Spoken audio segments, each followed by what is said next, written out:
How to see your blocked list on TikTok. That's what I will show you in this video.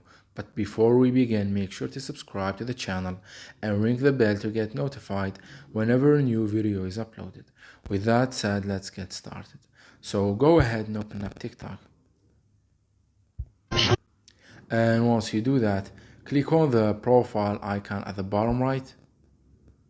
Then click on the three lines at the top right corner of your screen. Then click on settings and privacy. And here from the account section, click on privacy.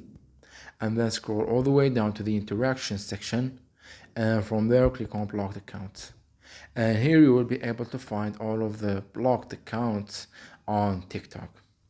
So that was it for this video. That's how you can find and see and check the blocked accounts on TikTok. If you have any questions, please leave them in the comment section down below. With that said, see you in the next video.